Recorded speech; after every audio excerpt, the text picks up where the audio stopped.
días. ¿Sí me oyen? Sí, sí te escuchamos. Mucho. Pues, bueno, yo, sabe que día estaba orando y le decía, pues recuérdame, porque a veces tanto que se mueve a nuestro alrededor se nos olvida.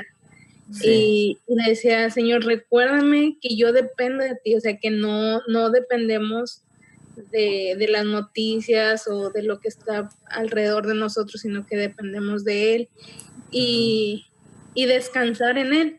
Y bueno, Dios ha sido bueno y, por ejemplo, pues hasta el momento, pues Dios ha guardado a toda mi familia, pero siempre le digo, como decía, tú guardarás en completa paz aquel cuyo pensamiento en ti persevera. Entonces, más que nada, tener su palabra en nuestra mente para recordarnos siempre de que Él es soberano.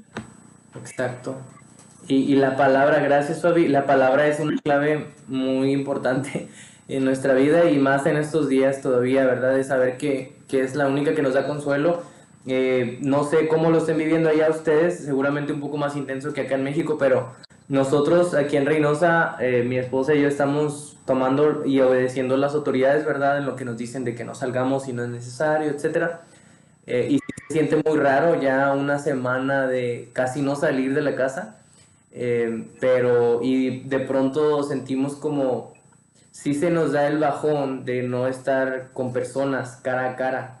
De pronto uno siente un poquito de tristeza. Ayer nos visitaron bueno, mis suegros, los papás de mi esposa, y como que nos dio mucha tranquilidad, como que nos dio algo de ánimo el saber que nos pudimos reunir todavía, ¿no?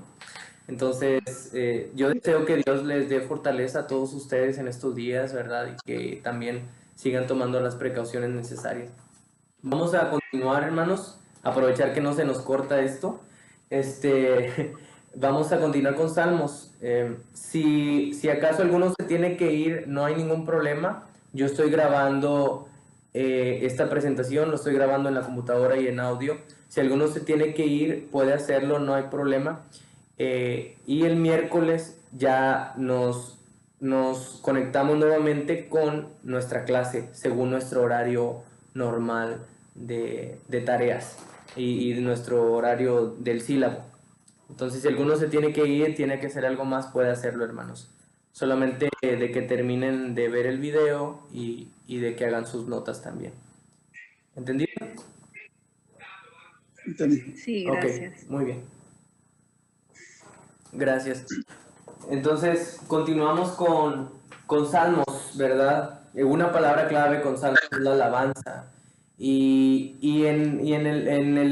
los libros, por decirlo así, los Salmos, porque son 5 libros, hay diferentes autores: David, Asaf, algunos, los hijos de Coré, Salomón, Moisés, y algunos otros.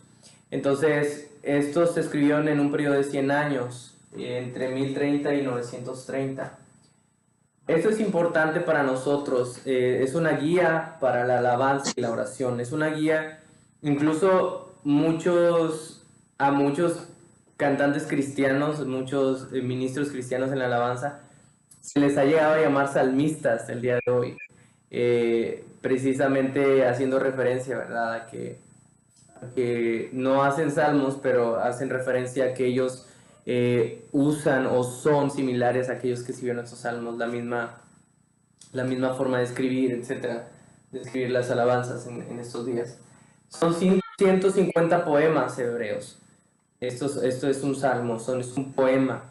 Y aquí están unos datos de los autores que escribieron, y algunos de ellos son anónimos también. 49 de los salmos fueron escritos anónimamente.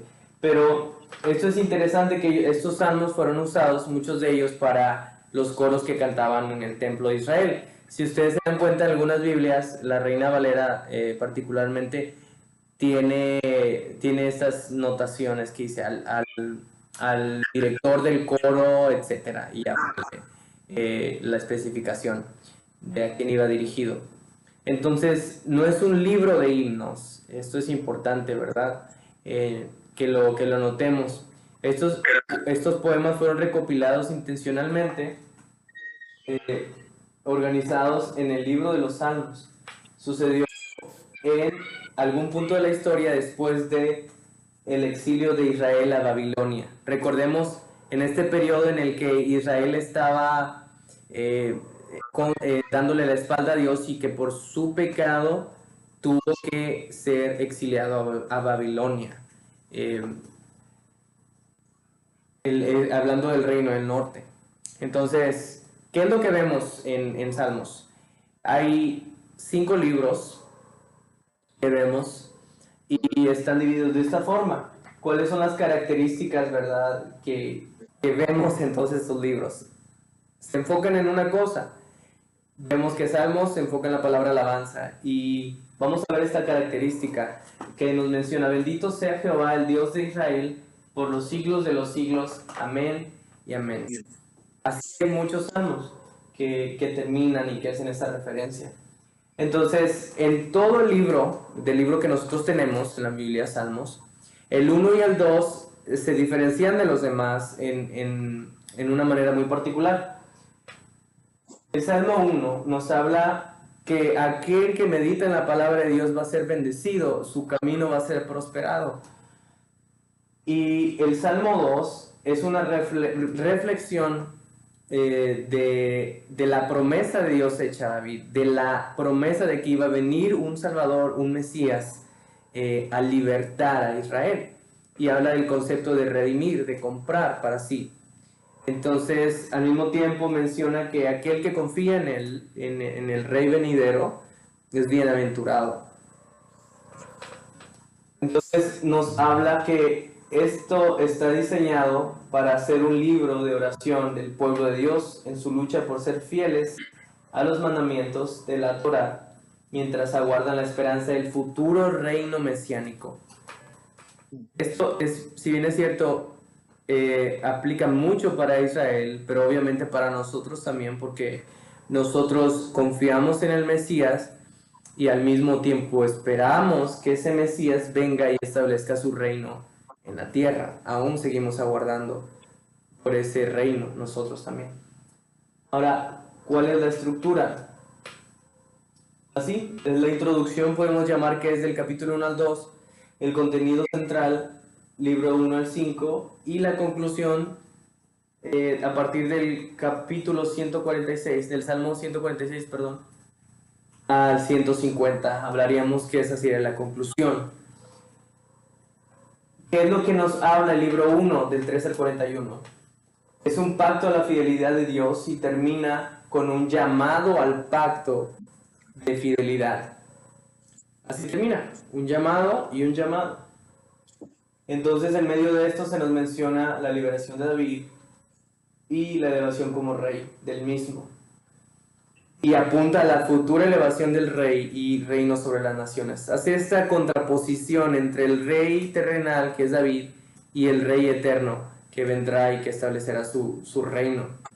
Entonces, en medio de esto está el Salmo 119, perdón, el Salmo 19, que enfoca en la ley. Libro 2 apunta a una esperanza por el futuro retorno al templo de Sión, de la tierra que Dios les había dado, y apunta hacia el futuro del reino mesiánico. Y también este mismo salmo hace eco de los profetas en Isaías 11, el 45 y 60, y Zacarías. Después lo vamos a relacionar más cuando lleguemos a ellos. Y concluye este libro 2 diciendo que se cumplirá la promesa hecha a Abraham. Qué interesante que apunta a la promesa inicial hecha a Abraham. El libro 3 termina con un poema lleno de muchas emociones. Es un poema que refleja las promesas de Dios a David, pero esta vez a la luz del exilio de Israel. Y el libro 4, está diseñado para responder la crisis del exilio. ¿En qué sentido? Este poema nos lleva a las raíces de Israel, y en el centro de este libro, del 93 al 99, tenemos una serie de poemas que nos dicen que el Dios de Israel reinará como verdadero rey del mundo, que toda la creación le alabará. ¿Por qué? trata de responder a la crisis que estaban pasando Israel en el exilio cuando fueron llevados cautivos a Babilonia.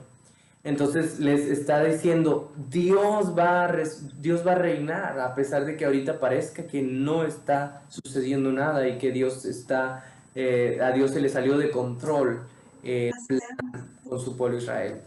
Este libro apunta a que Dios reinará sobre Israel. Entonces, el libro 5 comienza con esta serie de poemas afirmando que Dios escucha el clamor de su pueblo y un día enviará al Mesías. Todo esto, los israelitas del primer siglo, los judíos del primer siglo, estaban tan empapados de la historia de que un Mesías vendría, estaban instruidos en todo lo que le había pasado a Israel en el pasado. Y muchos de ellos, de los que creyeron, estaban solo esperando el momento en el que naciera el Salvador. A tal grado que como ustedes recuerdan, en Lucas y en Mateo, perdón, hubo una persona característicamente que solamente estaba, perdón, era un anciano, no recuerdo el nombre, hermanos, si alguno recuerda, que solamente estaba esperando que naciera el Señor y que le rogaba al Señor que naciera el Salvador y que después ya iba a poder morir en paz. Ananías. ¿Sí? ¿Sí, hermana? ¿Sí lo recuerda? Ananías, creo era. Sí, algo así, era un anciano, sí, pero Sí. gracias, hermana, creo que sí era. Entonces, pero quiero enfocar en que había judíos piadosos que estaban empapados de esto. Y entonces esto es una forma de saber que los salmos fueron inspirados también por Dios, porque judíos del primer siglo confiaban en esas promesas del Mesías. Entonces, el Jalel, vamos a ver a qué se refiere estos salmos, ¿verdad? Y qué significa el Jalel. Entonces, esta es una conclusión sobre el reino mesiánico. Y el Jalel hace referencia a que sea el nombre del Señor alabado, porque estos grupos de salmos eran considerados como una unidad litúrgica, hablando de que estos eran usados en ceremonias, eran leídos en las fiestas, especialmente durante la Pascua. Entonces, eran como unos salmos especiales para leerse en esos tiempos de remembranza. Entonces, hay otros cantos, por decirlo así, salmos, poemas, que se llaman los cantos de ascenso. Y estos concluyen sobre el reino mesiánico, el reino venidero. Ambos concluyen en eso. Entonces, ambas secciones sostienen un futuro éxodo para ser redimidos. Dios es quien los va a redimir y apunta toda una esperanza de un Mesías venidero. Entonces, estos cantos graduales hacen referencia a las distintas etapas que hacían con motivo de la ascensión en peregrinación a Jerusalén y a las escaleras que había que subir para entrar en el templo. Tanto para entrar en el templo como para entrar en la ciudad,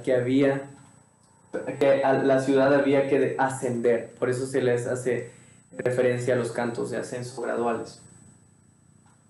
Entonces, esto es lo que sostienen, ¿verdad? Apuntan a que va a haber un futuro éxodo y que van a ser redimidos. Entonces hay un salmo que al mismo tiempo enfoca en la Torá, en la ley, y es el Salmo 119. Vimos al inicio que el Salmo 19 en el libro 1 hace énfasis en la Torá también. Ahora, hay algo muy interesante en el Salmo 119. ¿Hay alguien que se lo sabe de memoria? Broma. ¿Alguien que le haya hecho la lucha para aprendérselo de memoria? Está muy largo. Hay 22 segmentos en total en este salmo. Ahora, es interesante saber que en el alfabeto hebreo hay 22 letras en el alfabeto hebreo. Y hay 8 versículos en este salmo por segmento. Entonces, este salmo es un acróstico. 22 segmentos en el salmo y cada uno de ellos inicia con las letras del alfabeto hebreo. Entonces, cada uno de ellos está destinado para cada letra. Entonces es un acróstico, empieza con Aleph, con Bet, con Gimet y sigue con Dalet, etc. En pocas palabras, el abecedario hebreo. Entonces esta era una forma